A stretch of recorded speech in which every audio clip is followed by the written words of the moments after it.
Assalamualaikum warahmatullahi wabarakatuh. Perkenalkan, nama saya Aprilia Dwi Cahyani. Di sini saya akan mempresentasikan tentang aspek hukum perlindungan konsumen. Alasan pokok mengapa konsumen perlu dilindungi. Yang pertama, melindungi konsumen adalah melindungi seluruh bangsa sebagaimana diamanatkan oleh Tujuan Pembangunan Nasional menurut pembukaan Undang-Undang Dasar 1945.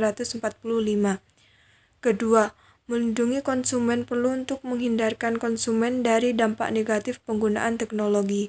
Yang ketiga, melindungi konsumen perlu untuk menjamin sumber dana pembangunan yang bersumber dari masyarakat konsumen. 5 asas dalam perlindungan konsumen.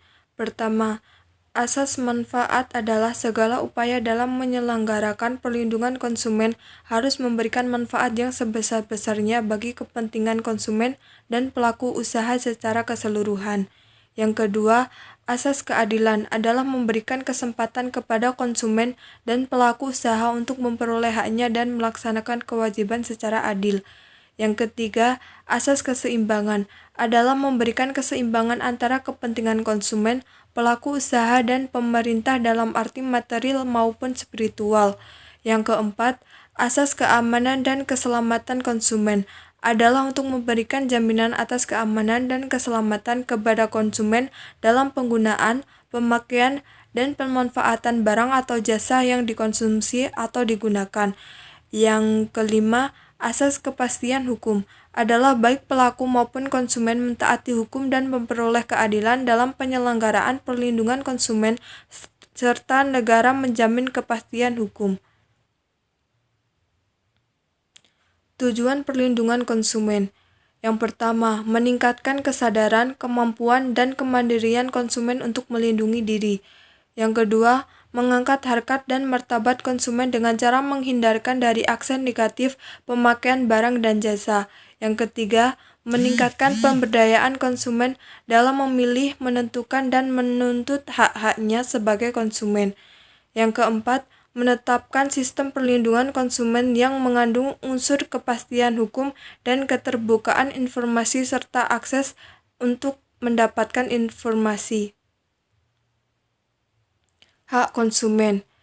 Pertama, hak atas kenyamanan, keamanan, dan keselamatan dalam mengkonsumsi barang atau jasa. Yang kedua, hak untuk memilih dan mendapatkan barang-barang atau jasa sesuai dengan nilai tukar dan kondisi serta jaminan yang dijanjikan. Yang ketiga, hak atas informasi yang benar, jelas, dan jujur mengenai kondisi dan jaminan barang atau jasa. Yang keempat, hak untuk didengar pendapat dan keluhannya atas barang atau jasa yang digunakan. Kewajiban konsumen. Pertama, membaca atau mengikuti petunjuk informasi dan prosedur pemakaian atau pemanfaatan barang atau jasa demi keamanan dan keselamatan. Yang kedua, itikat baik dalam melakukan transaksi pembelian barang atau jasa.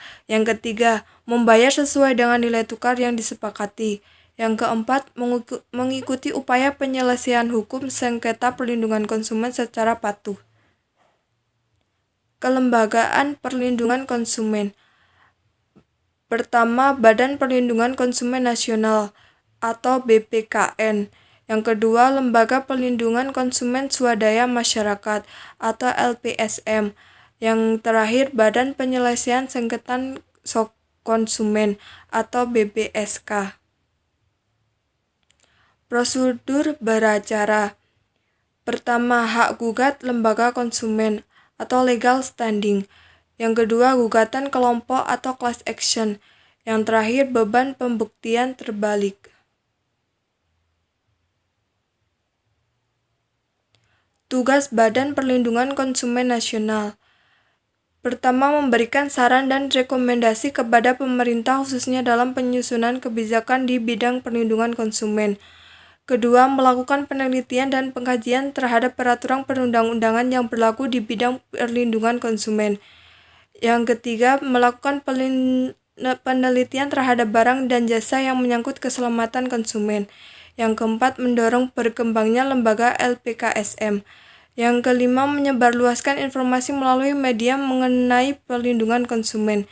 Keenam, menerima pengaduan tentang perlindungan konsumen dari masyarakat LP atau pelaku usaha. Yang terakhir, melakukan survei yang menyangkut kebutuhan konsumen.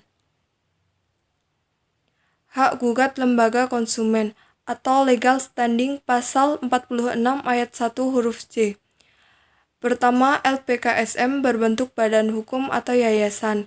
Kedua, dalam aturan di dalamnya menyebutkan dengan tegas bahwa tujuan didirikan organisasi tersebut adalah untuk kepentingan perlindungan konsumen. Yang terakhir, telah melaksanakan kegiatan sesuai dengan aturan di dalamnya. Gugatan kelompok atau class action pasal 46 ayat 1 huruf B disebutkan gugatan kelompok harus diajukan oleh konsumen yang benar-benar dirugikan dan dapat dibuktikan secara hukum. Salah satu di antaranya adalah bukti transaksi. Demikianlah presentasi yang dapat saya sampaikan. Terima kasih. Wassalamualaikum warahmatullahi wabarakatuh.